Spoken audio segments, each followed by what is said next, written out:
अस्सलामुअलैकुम रहमतुल्लाहि व बरकातुहू। आप देख रहे हैं मेरा यूट्यूब चैनल और मैं हूं गुलाम नबी मद्दी। नाज़िर इतलात सामने आ रही हैं, ख़बरें सामने आ रही हैं कि ईरान ने एटम बम बना लिए है। ईरान के पास जोहरी हथियार मौजूद हैं और किसी भी वक्त ईरान जोहरी हथियारों के तजर्बात कर सकता है।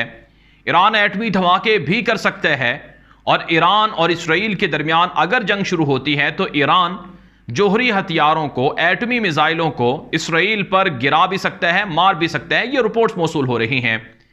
नाज़रीन, इस वक्त इतलात ये सामने आ रही हैं कि अमेरिका और इसराइल और अरब दुनिया, इनके दरमियान इत्तिहाद हुआ है ईरान के जोहरी हथियारों के हवाले से कि ईरान के जोहरी हथियारों को तबाह किया जाए, ख़त्म किया जाए।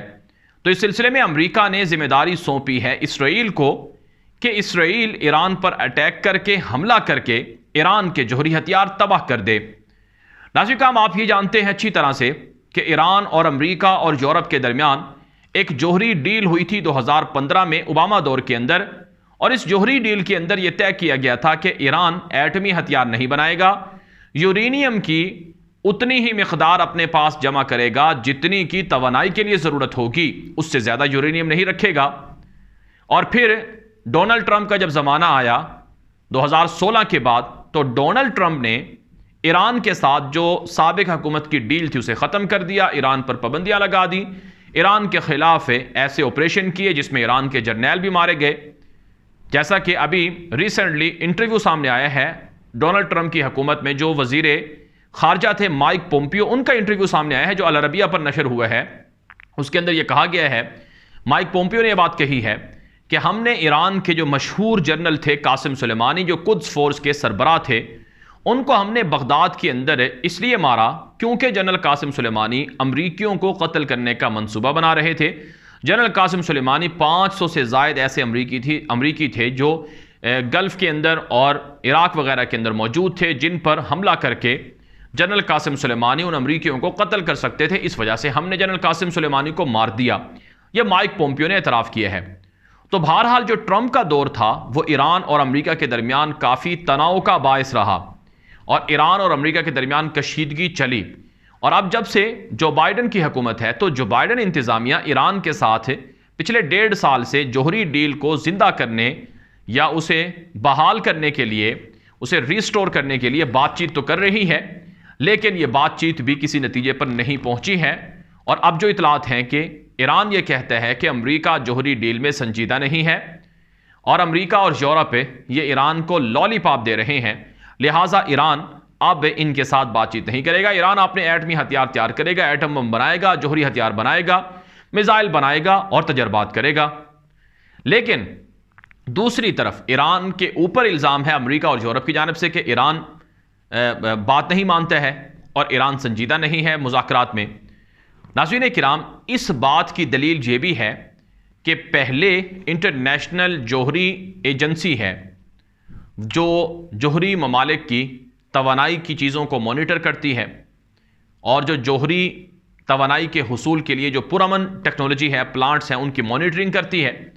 तो उसकी जानिब से जो ईरान के अंदर न्यूक्लियर प्लांट्स थे उनके ऊपर कैमरे लगाए गए थे, खुफिया कैमरे थे। ईरान ने वो सारे के सारे खुफिया कैमरे हटा दिए हैं, जिसका मतलब यह है कि ईरान अब ये कहता है कि हम ना तो यूरोप की बात मानेंगे और ना ही अमेरिका की बात मानेंगे, ना ही किसी तंजीम को मानेंगे। और ईरान अब ये भी कहता है कि हम एटमी हथियार बनाएंगे। इस पर इसराइल ने धमकी दी है कि अगर ईरान ने एटमी हथियार बनाए तो इसराइल जाकर हमला करेगा। और ये भी इतलात हैं कि बाकायदा इसकी तैयारी हो रही है। पिछले 4-5 दिनों से ईरान और इसराइल के दरमियान शदीद लफ्ज़ी गोलाबारी चल रही है। इसराइल ये कहता है कि हम ईरान को मारेंगे, ईरान ये कहता है कि हम इसराइल को जवाब देंगे। ईरान ये भी कहता है कि हमारे जहाज़, हमारे ड्रोन, हमारे मिसाइल अलर्ट हैं, अगर कोई गलती की इसराइल ने तो हम मारेंगे। और पिछले 1.5 महीने से हम देख रहे हैं कि ईरान के अंदर इसराइल के हमलों में ना सिर्फ साइंटिस्ट मारे जा रहे हैं बल्कि फ़ौजी भी मारे जा रहे हैं, कर्नल मारे जा रहे हैं, कमांडर मारे जा रहे हैं। और काफ़ी इस वक्त सूरत हाल तशवीशनाक हो चुकी है। और आप ये बात अच्छी तरह से जानते हैं कि इसराइल की अरब दुनिया से दोस्ती हो रही है। इसराइल ने यूएई के साथ ताल्लुकात बनाए और यूएई के अंदर अब जो इसराइल ने खबर जारी हुई है कि इसराइल ने अपने आयरन डोम मिसाइल सिस्टम्स वो दुबई के अंदर, यूएई के अंदर इंस्टॉल करना शुरू कर दिए हैं। बहरीन के अंदर आयरन डोम मिसाइल सिस्टम लगाना शुरू कर दिए हैं। और इतलात तो ये भी हैं कि इसराइल की सऊदी अरब के साथ भी दोस्ती हो रही है, और सऊदी अरब और इसराइल की दोस्ती में जो आयरन डोम मिसाइल्स हैं वो सऊदी अरब के अंदर भी आ जाएंगे। और आप ये बात अच्छी तरह से जानते हैं नाज़रीन किराम कि ईरान और सऊदी अरब के दरमियान काफ़ी मुखासमत है, नज़रियाती जंग भी है, सियासी जंग भी है, मुआशी जंग भी है। तो ये सारी चीज़ें सामने आने के बाद हम इस नतीजे पर पहुंचते हैं कि मिडिल ईस्ट के अंदर कोई ना कोई बड़ी जंग, कोई ना कोई बड़ी लड़ाई ज़रूर छिड़ने वाली है। और आज की खबर यह भी है कि ईरानी वज़ीर ख़ारजा अमीर हुसैन अब्दुल्लाहियान ने जो दुबई के, यूएई के जो वज़ीर ख़ारजा हैं उनके साथ फ़ोन पर बातचीत की है और यह कहा है कि इसराइल से आपकी दोस्ती बढ़ रही है। आप इसराइल को गल्फ़ के अंदर, खलीज फ़ारस या खलीज अरबी के अंदर ला रहे हैं, यह हमें कबूल नहीं है। अगर यूएई इसराइल के साथ इतने ताल्लुकात बनाएगा और यहूदियों को यहाँ पर एलानिया रखेगा तो फिर जवाबी तौर पर ईरान कार्रवाई करने पर मजबूर होगा।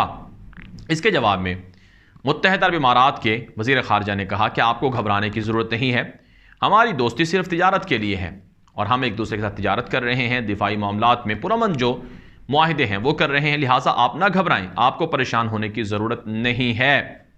और हम आपको यकीन दिलाते हैं कि ऐसा कोई मामला नहीं होगा कि जिससे ईरान को नुकसान पहुँचे। तो ईरान को इस पर इत्माद नहीं है और यकीन भी नहीं है। और दूसरी तरफ से ये भी खबरें हैं कि जो इसराइल और सऊदी अरब की दोस्ती है इससे भी ईरान को बड़ी तकलीफ़ है और ईरान इसके ख़िलाफ़ भी अटैक करना चाहता है। नाज़रीन, दरअसल जो असल हक़ाइक़ हैं, पस मंज़र जो है, ये तो मैंने आपको वो चीज़ें बताई हैं जो इस वक्त हो रही हैं, यानी जो ख़बरों में आ रहा है, जो बताया जा रहा है। पसे पर्दा बहुत से लोगों का ये ख्याल है कि ईरान और इसराइल और अमेरिका के दरमियान कोई लड़ाई नहीं है। ये पसे पर्दा एक ही हैं, इनका एक ही विजन है, मशरिक़ वस्ता के वसाइल को लूटना, अरबों को बेवकूफ़ बनाना, रीमैपिंग करना। अब आप देख लें कि ईरान जो है वो अरब दुनिया में कहाँ कहाँ पर मौजूद है।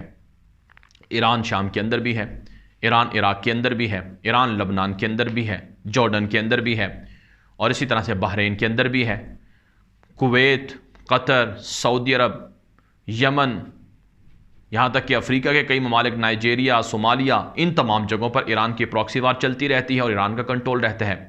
तो इसलिए हम ये नहीं कह सकते कि ईरान और अमेरिका ये जिस तरह से एलानिया या ज़ाहिरन दुश्मन है तो ये हकीकतन भी दुश्मन है।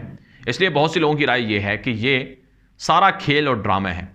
दरअसल इसराइल ईरान के कंधों पर सवार होकर शाम पर, इराक़ पर कब्ज़ा करना चाहता है और ग्रेटर इसराइल बनाना चाहता है और अरबों को तोड़कर रीमैपिंग करना चाहता है।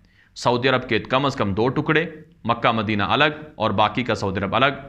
इराक़ के कम अज़ कम 4 टुकड़े, एक सुन्नियों का इराक़, एक शियों का इराक़, एक कुर्दों का इराक़ और एक दूसरा इराक़।